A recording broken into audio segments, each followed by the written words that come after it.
Malo mo tau toa sia mai e fiafa kolo ko ni pa ko ato i be tai tali fie ke lau mari ko to be mo me mai ke polo kala mata fungani be me loto hewani. Ko loto me mo fa mo fiafa ko ni hanga ke o fai tapu ki na ke tau tolo. Pe mo polo kala ma wahe ko teu ke tanu makia ki ai mo uia e ta ko to be i he otu tongani. Ko fa fe hene hiwa kau hiwa ko ia o me ka ke na o me popo ki hiwa ma wahe ki mo ke tau to ki hoko atu.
Eu dou mafi mau fa malo be ke te koi he whakakolo e hoa koen.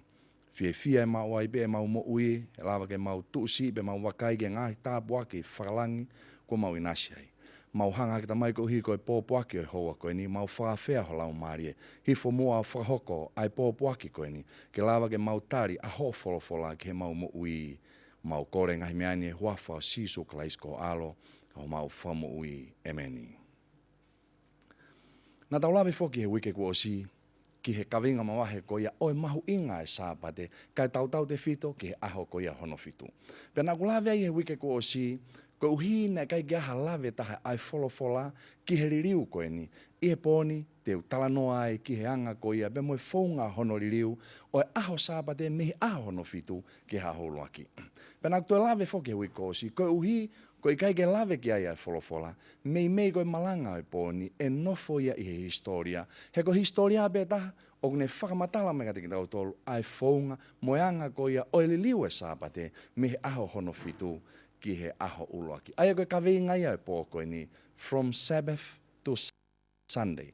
Aia koe sāpate, me aho hono whitu ki he aho uloaki. I he historia, hiripe ko ia pekia ko ia kalaisi, na e hangarewa he pureanga lo mā o whakawhepaki ilahi au pito ai kakaisiu.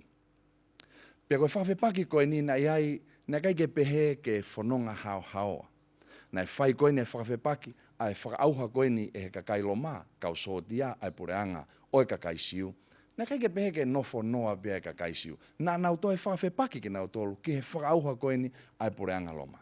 Pea ko uhi koe nau whakawhepaki koe ni ki he pureanga lo mā, na e toi āsiria nge ai hono whakatangai, mo hono whakaauha koe ia o e kakaisiu. Whatonga ange whoki he taimi koe ni, koe kakaisiu he tainimi, o kai ke ngata be e nau hoko koe kakaisiu, kana e toi iai ani ihe ki nau tolu, koe kau karistiane, na nau ta whoki mehe siu o lotu whakaristiane. Sai, e mei ke tau fitu noa, ke tau te au tolu ni ma, koe taimieni na e whakamamahi ilahi tahai e he pure angalo ma ai kakaisiu.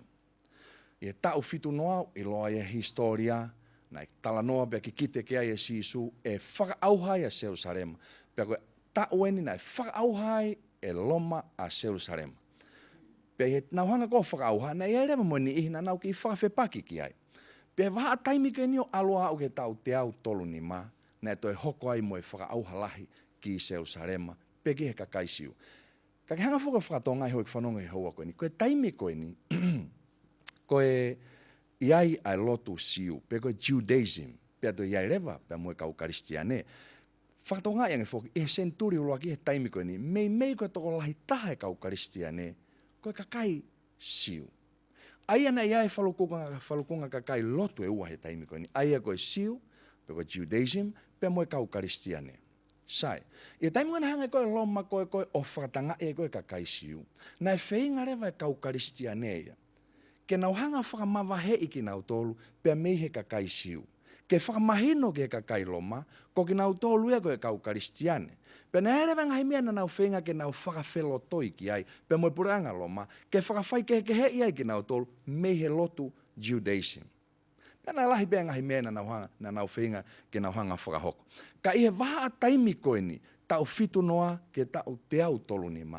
Na e māmāri ai ai whinga e kau karistiane, ke nau whakawhelo toi be moe puranga loma, ki a ngahi mea e lawai ke whakawhai ke he ai ki nau tolu, pia mi he lotu koe ni koe Judaism. Kai ke ngatai, tau te hanga whakawhakato ngai, koe siasi koe ai loma e siasi karistiane. Kau karistiane koe ai loma. Koe toko lahi taha o ki nau tolu koe kau sentaire. Ai hā i he tohi koe na loma ke kainga i tohi koe a loma, vai taha vesi taha tolu koe tohi a paula ke kakai loma. O bea no wharea. He oku rea kia teki mou tolu ai kakai sentaire. Ai aku mahino mai koe toko lahi taha kakai koe a kau karistiane i loma koe kakai sentaire. He koe haa koe sentaire. Koe sentaire koe i kai koe kakai siu. Aia kau koe kakai kotoa pe, o koe kai ke nau hoko koe siu, koe kau sentaire ki nau tolu. Pe koe kakaia, na nau toki ta foki mai ki he lotu whakaristiane. Hanga me nau lawe kia nai ange, koe toko lahi taha foki, o kakai karistiane he taimi koe ni, koe kakai, na nau tupu hake, pe nau ta foki mai mi he lotu koe e koe Judaism. Sai. Pe ka paurewa koe kakai koe nae iloma, koe kau sentaire, koe toko lahi taha ki nau tolu. tāna e ngari ke whai ngofuange, ke nau hanga ke nau tolu ia tari, a ngahi li liu fo o kotoa be o ku omi ko ia ke he lotu whakaristiane. He kono i ngana ke nau tupu ke nau tolu ia he lotu Judaism, ke whai ngata a li liu e whaunga lotu, mo e aho ko whai ai lotu, mo ngahi o wau ko ia na e tupu hake i he whakawa, motua hau mai ke whakawa fōu i he kakaisiu. Ai ang maho inga pito ki ta honga whakatonga, ia ki pui tu a koe ni, ki mua ke tau toki lave ko ia ki he ririu. Ai a pia i loma, mahino mai he tala noa koe ni, koe tokolahi taha kau karistiane ko ia, i loma koe kakai karistiane, koe kakai sentaire. Pea koe kakai sentaire koe ni nai whaingo fua rewa ka tingi nau tolu, ke nau wau nau tolu ia, ke nau tari ngahi ririu na omi ka tingi nau tolu. Sai, pea rewa toko taha koe ni ko Samuela Pekioki. O kuia e ngahi whakamoni lahi, koe uhingan ke foi waha taimi koe tau fitu noa, ke tau te au tolima. O kuia e ngahi whakamoni lahi. Koe tauhi koe ia aho uluaki, pe koe aho Sunday, na e whakawhelave ia pea whakawhiloaki mai o mai i he taimi koe ni, ke whakawhelave i pea moe Easter Sunday, pe koe toi tuu a aho uluaki. Ai pe kono whakarea koe taha, e foi waha taimi koe ni, koe whainga koe ia e kakai kau karistiane, ke whakamāwahe ki nau tolu mehe lotu Judaism. Na nau whainga rewa ki nau tolu, ke nau ai e nau tolu e aho uluaki, ai aho toi tuu, koe aho ia ke nau lotu ai koe aho sāpate, ke whakawhai ke hei ki nau tolu, mehe lotu Judaism. Aia koe whakakaukau ia, ko uhinga uluaki ia. Hoko at pe lau, ai tōtaha koe ni a Samuela Pekioki, o ne pehe, koe whainga koe ni, ai kakai karistiane, ke whakamāwahe, pe ke whakailongai, a e nau kehe mehe lotu Judaism. Whatonga ang, koe uhinga uluaki ia. Uluaki, koe whainga e kau karistiane, ke whakamāwahe ki nau tolu, mehe lotu Judaism, ke ilo he pure angaloma, o si whakaauha ai kau karistiane, he koe u nau kehe peki nau tolu ia, mehe lotu Judaism. Uhinga uluaki ia, ko honoa, tau whehu i rewa, why Sunday? Ko haa uhinga mea ku tauhi ai aho Sunday, aho uluaki, kai koe ngahi aho kehe o wike, koe Sabate. I he kuonga koe ni, senturi uluaki, te hau peki mu ai a kalaisi, a umai ke senturi honoa, na iai be ngahi otua ia e pure angaloma. Koe ngahi otua e pure angaloma, na e kaua e laa. Pea na e lotu ai kakai, mantu i koe pure angaloma, koe pure angahi teni. Na e lotu e kakai ki he laa i he taimi koe ni. Pea na iai be aho ia e laa. Koe mea maarie, he koe aho e laa, koe aho uluaki e wike, na nau lotu koe koe ki ai. Sai. Pea koe tahaya uhinga nai whakakaukau ai e kau karistiane. Koe foi whakakaukau leleien. Ka bao te tau lotu he aho Sunday, aho e laa. E o mai koe kau sotia o whenga koe ke whakatanga ai ka kaisiu. Pea nau sio mai tau lotu ki tau toluia i he aho uluaki, aho Sunday. Pea nau pe mahalo pe koe kau lomania, kau lotu hi teni, kau lotu e nia ki he laa. Kau kai ke nau ilo e ke nau tolu.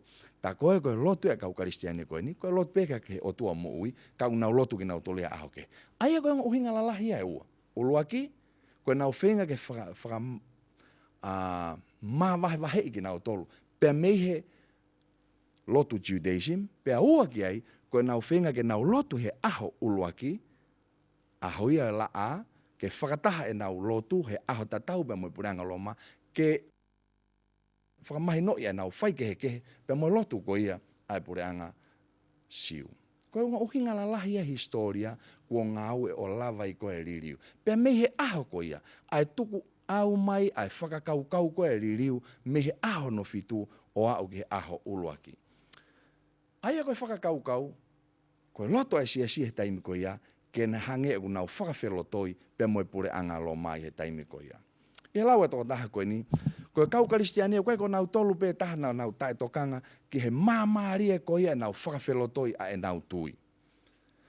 Koe maa ko ia, moe maa oni ai lotu o e siase kau apostolo i e senturi uluaki, na e keitu mau pe ia. Ka koe taimi koe na e hoko mai ai senturi honoa, senturi hono tolu, pe moe tau tangata ko ia, na e ka matarewa ke tau sio, ke asi mai e ngahi whakamo oni, o e whakawhelotoi, pe moe whakaholomui i he lotu ko ia whakakaristiane.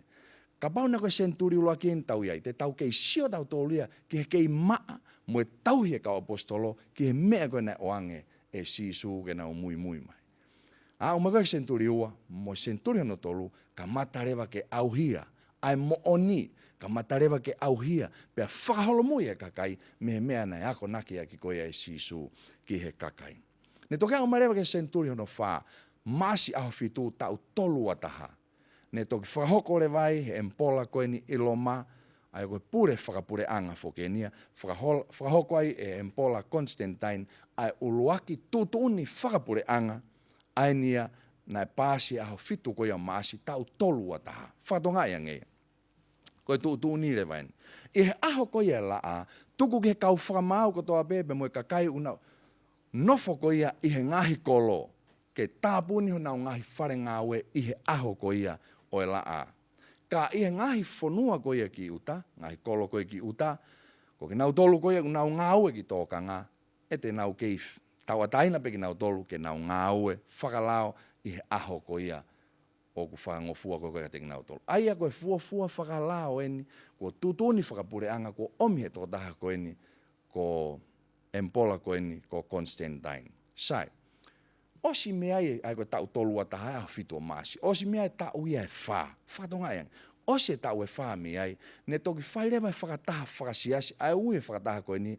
Koe whakataha Council of Laodicea. Koe whakataha whakasiasia. Pea toki whairewa e tūtūni whakasiasi. Ne rak whai tūtūni whakapure anga. Pea toki hoko mai rewa ki he tūtūni whakasiasi. Ai ni au tohi koe ni. I he tau tolua ni maa.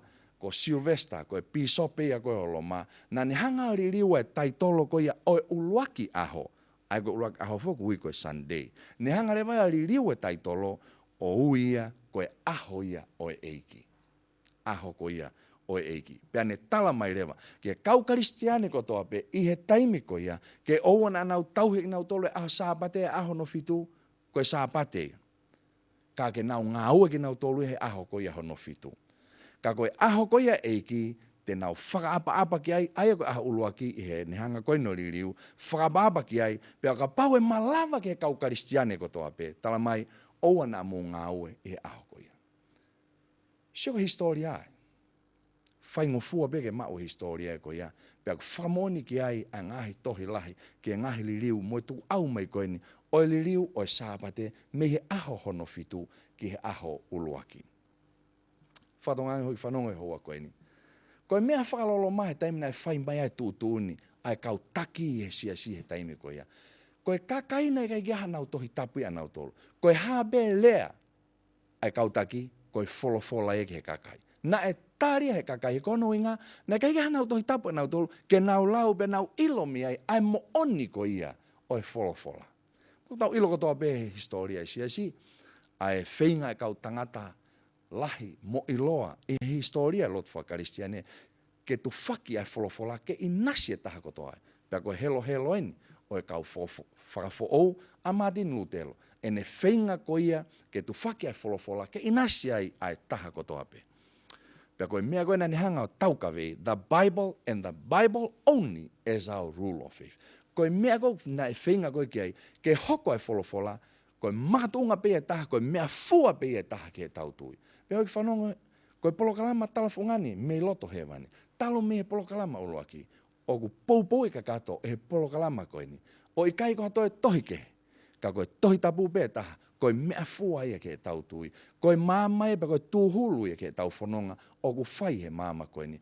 Koe whahino hino ia, ki he mooni ai wholofola ke tau mui koe ki ai. Nā kai ke ngata pe ai, nā iai ni ihia ki nau tolu, o e kau helo, i he lotu whakaristiane, na e whakatanga i pia whakauha ki nau tolu, o tutu ki nau tolu, ko uhipe ke nau koe nau whainga koe ia, ke tu whaki ai wholofola, ke inasi ai kakai kotoa pe, pia ke nau lau e wholofola, ke nau ilo mea ai mooni.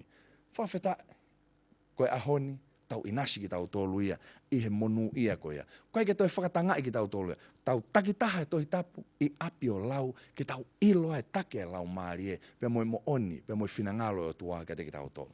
John Huss, na isi tutu ia, tutu mo ui bea toko taha koe ni, pia ave ai hono e fu o tu whaki e funga, e vai tafe koe ni, ko uhi bea koe ne tau kawei o e mea koe ni. Hoi whanong, ko māmanina e pehe tokua, o ku lafa a māmani. Kai toki Whai no whakatotolo I lo iange, tako e whopoto. Ka koe taulahi e mo nofa mai a maamani tō kua pe o ku lafa pe whereti pe a maamani. Koe whakakaukau ta tautof pe e me mo sāpate. Whanonga mai e ka kai o nau tari e whakakaukau koe ai aho uloa ki, koe aho sāpate e. Ta koe o toki iloi ki mui. Koe wholofola o kui kai ki aha talanoa e taha e wholofola ki he aho uloa ki koe aha sāpate. Koe aho pehono fitu, koe aho ia o ku talanoa ki ai wholofola. Koe whehui e hoa koe ni. Ko hai nei teke mui ki ai. Teke mui ki he talatupua, tuku whakaholo, pe koe tohi tapu. Teke mui ki he tūtūni whakae tangata, pe teke mui ki he wholofola ai o tua. Koe whehu ia kia te koe pe moau I he whiawhi koe ni. Whakatonga ia ngeni. Pe he toko taha koe ni, a pisope koe a rekio, na ne whai ai rea koe ni aini na ne whakamatalai, o ne pehe e ia, koe talatupua o ku maa o lunga ngeia I he wholofola. Pe kono whakarea koe taha, koe tūtūni ai tangata, moe tūtūni whakasiasi, o ku maa o lunga ngeia I he tohi tapu. Hoi whanonga, mahalo pe teke tui ki ai o pehe ku mooni, mea whai te riha pe ai koe, pe ke tau ataina pe ho o whiri ki ai. Ka koe polokalama talafungani pe me I loto hewani, o ku maa o lunga taha pe, ai wholofola ai o tua, ka kui kai koe tūtūni pe moe poto o e tangata, pe me ngahi tūtūni whakasiasi. Io, e au mai ke whakaosi, taha walu ko ia, o Sanuari tau taha nima ono ua, tala mai, koe ngahi tala whiri kotoa pe, moe ngahi whakawhehui kotoa pe, I he whiwhiri ata mai e tangata whekawaki, moe liliu koe ni e sāpate, me he aho, hono fitu ke aho ki, na e osi kotoa ia, he na e tari he taha kotoa pe, ai liliu koe ni, pea hoko e aho ulua ki, koe sāpate ia ki he taha kotoa pe I mamani. Mati vai taha nima vestolu, tala mai, koe haho ku mōri aki ai foki ai whekau ai o tua, iho mou tala tupua. Koe ni ai whakataki ai kakai maoni ni, koe ni aki nau tolu whai ngahi whekau ai o tua, moe tui ki a sisu, whakatonga ange. Maka vai fitu vesi ono, o ku whakapapaki ai kakai ni kia te au, aki ho naulongu tu, kau ku mamao ho nauloto ia te au. Maka vai fitu vesi fitu, kau ku tae au ngai nau huu kia te au, he koe ngahi ako naki o ku nau wako aki, koe ngahi whekau ia ai tangata. Oiki whanongo? Koe ngahi whekau ai tangata, e lava biken hanga taki halai kita. Koe polo kalama ko niu tau kawei, ai wholofola, koe tuhulu pe ia, pe koe mea fua pe ia taha ki e tau tui. Io maka vai fitu vesi hiwa, pea pehe ia kia teki nau tolu. Hae mea ele lei ko ho mou, li aki ai whekau ai o tua, ka mou whai ai talatupua a mou tolu. Hano inga mea tuku ai e whekau, hano inga mea tuku ai wholofola ai o tua, ka mou mui ki mou tolu, ki he talatupua, moe whekau ai tangata.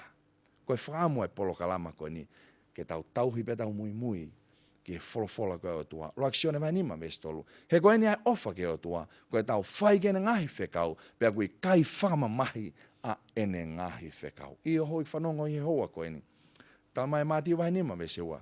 Taha, e kai hūke pure anga o langi, ake nau tolu kotoa pe, unau pehe mai, kia te au eiki. Kai ke hū kotoa pe. Neonga e tau lotu kotoa pe, kai ke tau hū kotoa pe. Ka koki nau tolu ko ia, oku whai ke whinangalo o tua, mo tau ene ngahi whekau, koki nau tolu ia, te nau hū ki he pureanga ko ia. Mati vai fitu vesi wata, ka ko ia kune whai e whinangalo o eku tamai, oku ihelangi ko ia, e hū ke pureanga ko ia o tua. Koe whehu ia hoa koe ni. Mahino peka te ki tau tolu, ai li liu, o e sāpate me aho no fitu, ke aulaki. Ka koe whehu ia.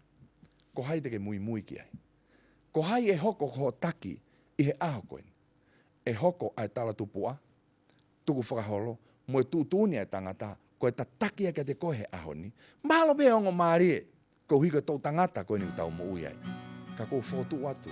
E polo kalama talafungani pe me loto hewani. O whotu atu. Ai wholofola ke hoko pe ia. Koe mea fua, me moe ta taki kia te koe I he aho koe ni. Kai lava ai. Ke dau sia a itani. Si oku kaunga whalinga mangahi angaha ke kiho tau eiki. Tene o me vite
lau mani e. To'o ai pa. Kuni kuna. Mau ai pa le hau hau. To'o ai pa. Kuni kuna. Mau ai pa le hau hau. To'o ai pa. Kuni kuna. Mau ai pa le hau hau. To'o ai pa. Kuni kuna. Mau ai pa le hau hau.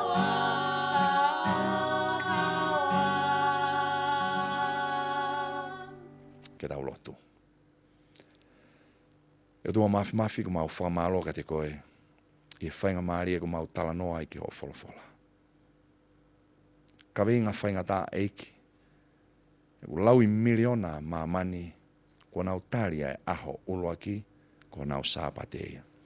Pe mahalo be eiki e tonu whakateolosia. Mahalo be kukehanga o whakamawhai. Hakau tangata I mā mani ke nau whakahoko e ririu koe ni.